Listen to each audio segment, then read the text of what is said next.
Warahmatullahi wabarakatuh. Saya Sri Dayanti, mahasiswa semester 1 dari Program Studi Pendidikan Bahasa Mandarin, Fakultas Keguruan dan Ilmu Pendidikan, Universitas Tanjung Pura Pontianak, tahun ajaran 2020. Di video ini, saya buat dalam rangka memenuhi tugas ujian akhir semester ganjil mata kuliah agama Islam dengan mengusung tema Membumikan Islam di Indonesia. Islam ialah agama yang membawa kedamaian. Akan tetapi, karena ulah sebagian dari umatnya, Islam tak jarang dicap sebagai promotor kekerasan dan kekacauan. Sebagai negara dengan penduduk muslim terbesar di dunia, tentu saja Indonesia memiliki peran yang strategis untuk meluruskan pandangan miring tersebut. Islam sebagai agama yang membawa rahmat, yaitu rahmatan lil alamin, tetapi banyak yang mengatasnamakan Islam lalu berbuat kerusakan. Islam jelas sebagai agama yang mengedepankan persaudaraan dan kasih sayang sesama umatnya, tetapi masih banyak juga yang mengatasnamakan Islam lalu menyebarkan permusuhan dan kebencian antar sesama umat. Pun, Islam juga sebagai agama yang mengajarkan toleransi, tetapi masih banyak umatnya yang mengatasnamakan Islam lalu berlaku intoleran. Wajah Islam yang seharusnya lembut, mereka ubah menjadi keras, bahkan terkadang beringas. Islam yang seharusnya moderat, mereka bajak menjadi tak bersahabat, bahkan radikal. Itulah contoh dari fenomena yang terjadi di dekade belakangan ini, dan ironisnya masih saja mewabah di berbagai belahan dunia, termasuk di Indonesia ini. Sebagai bangsa dengan penduduk muslim terbesar, tentu saja kita sangat prihatin dengan keadaan tersebut. Namun, sekedar prihatin itu tidak cukup. Kita juga mempunyai tanggung jawab untuk membawa Islam ke garis yang semestinya, Islam yang membawa rahmat. Agama Islam sendiri hadir di Nusantara ini sebagai agama pendatang, dikarenakan kehadirannya sendiri lebih belakang daripada agama lain seperti Hindu, Buddha, kepercayaan animisme dan dinamisme. Nah, dinamakan sebagai agama pendatang karena agama ini hadir dari luar negeri. Terlepas dari substansi ajaran Islamnya, Islam sendiri bukan agama yang asli bagi bangsa Indonesia, melainkan agama yang baru yang datang dari Arab. Sebagai agama baru dan pendatang, saat itu Islam harus menempuh strategi dakwah tertentu, melakukan berbagai adaptasi dan seleksi dalam menghadapi budaya dan tradisi yang berkembang di Indonesia. Perkembangan Islam di Nusantara ini melalui berbagai proses, berbagai pengalaman yang disebabkan oleh adanya keberagaman budaya dan tradisi pada setiap pulau. Nah, bahkan dalam satu pulau saja bisa melahirkan berbagai budaya dan tradisi.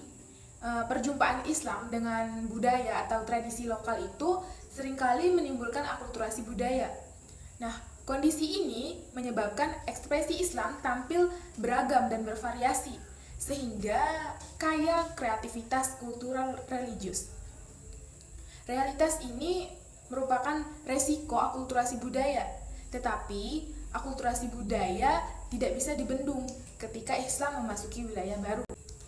Jika Islam bersikap keras terhadap budaya dan tradisi lokal yang terjadi, justru menimbulkan pertentangan terhadap Islam itu sendiri, bahkan bisa menimbulkan peperangan dengan pemangku budaya, tradisi, atau adat lokal, seperti Perang Padri yang terjadi di Sumatera.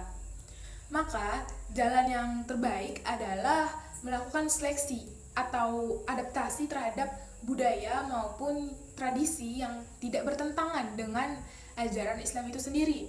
Nah, untuk diadaptasi sehingga dapat mengekspresikan Islam itu dengan ciri khas dari budaya tradisional, budaya tradisi lokal dari masyarakat di daerah tertentu. Nah, ekspresi Islam lokal ini cenderung berkembang sehingga menimbulkan Islam yang beragam. Nah, dalam konteks sejarahnya sendiri, penyebaran Islam tepatnya pada abad ke-15 dan khususnya di Tanah Jawa. Nah, di Tanah Jawa itu sendiri para wali songo mempunyai peran yang sangat penting dalam proses akulturasi Islam dengan budaya.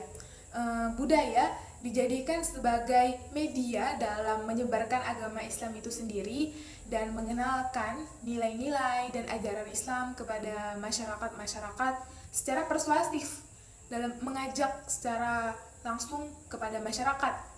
Nah, kemampuan memadukan kearifan lokal dan nilai-nilai Islam itu mempertegas bahwa agama dan budaya lokal tidak dapat dipisahkan satu dengan yang lain. Secara sosiologis, keberadaan Wali Songo itu sendiri hampir semua berada di tempat pusat kekuatan masyarakat yang ada di Indonesia. Contohnya ada di Surabaya, Gresik, Demak, Cirebon, dan lainnya. Bahkan kerabat dari para wali songo tersebut juga turut andil. Mereka memiliki peran yang cukup signifikan dalam membantu menyebarkan agama Islam secara kultural.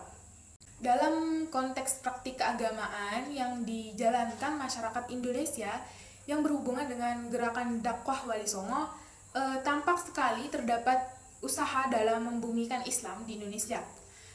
Fakta tersebut dapat kita lihat dari sejumlah peninggalan atau tradisi yang masih dipakai hingga saat ini.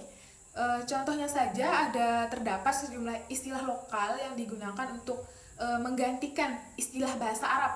Contohnya bahasa lokal yaitu Gusti Kang Murbeng, yang dalam bahasa Arabnya yaitu Allahu Rabbul Alamin. Dan ada Kanjeng Nabi, Kyai atau Al-Alim dalam bahasa Arab, dan juga guru untuk penyebutan ustadz, bidadari untuk penyebutan hur, dan juga kata sembahyang untuk menggantikan kata dari sholat. Dan masih banyak lagi hal-hal lain yang telah diadaptasi ke dalam menyesuaikan dengan akulturasi budaya di daerah tersebut. Sejak masa pendakwahan dari para wali songo tersebut, Islam di Indonesia memiliki dua model yang sudah saya sebutkan tadi. Kelompok yang pertama itu ada kelompok formalis. Kelompok tersebut lebih mengutamakan aspek fikih dan politik kenegaraan. Nah, sedangkan yang kedua itu ada kelompok esensialis. Nah, kelompok ini mereka lebih memprioritaskan aspek nilai dan kultur dalam berdakwah. Di era kemerdekaan sampai dengan era pasca reformasi, polemik antara kedua model keberagaman ini masih tetap ada. Nah, di dalam masyarakat yang pluralistik saat ini, tentu saja diperlukan pengembangan kiat-kiat baru, model-model baru bagi para pendakwah dengan menyesuaikan dengan kemajuan teknologi dan modernitas di zaman sekarang. Bisa saja penggunaan media massa dan internet mungkin sangat pas jika digunakan dalam menyebarkan dakwah, yang digunakan sebagai media dalam berdakwah yang lebih luas lagi. Artinya metode seperti ini juga menandakan sama dengan para wali songo pada zaman dahulu, yaitu yang menggunakan media tradisional. Tuntutan dari modernitas dan globalisasi menuntut model dari pemahaman agama yang saintifik. Apa itu? Yaitu yang secara serius memperlihatkan berbagai pendekatan Islam yang secara monodisiplin, tidak lagi memadai untuk menjawab tantangan zaman yang dihadapi umat Islam di berbagai daerah, di berbagai tempat. Nah, agar diperoleh pemahaman Islam yang saintifik tersebut, kita perlu dalam pembacaan teks-teks keagamaan seperti surah, Al-Quran, dan hadis. Nah, secara integratif dan interkonektif dengan bidang-bidang dan disiplin ilmu lainnya, seperti penerapan dalam bidang-bidang ilmu lainnya. Di sisi lain, Islam yang telah menyebar ke seluruh penjuru dunia, mau tidak mau harus beradaptasi dengan nilai-nilai budaya lokal atau kearifan lokal yang ada di daerah tersebut.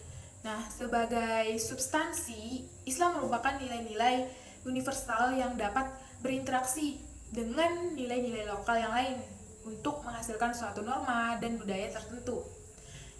Islam sebagai agama rahmatan lil alamin terletak pada nilai-nilai dan prinsip-prinsip kemanusiaan universal yang dibangun atas dasar kosmologi tauhid. Nah, nilai-nilai tersebut selanjutnya dimanifestasikan dalam sejarah umat manusia melalui lokalitas ekspresi penganutnya masing-masing. Nah, sekian video yang dapat saya jelaskan mengenai materi membumikan Islam di Indonesia. Saya mohon maaf apabila terdapat banyak kesalahan dalam pengucapan maupun penjelasan. Semoga kita bisa mengambil manfaat dan membuang hal-hal yang buruk. Semoga umat Islam senantiasa dalam kebaikan, dalam penuh kerahmatan dari Allah Subhanahu wa Ta'ala.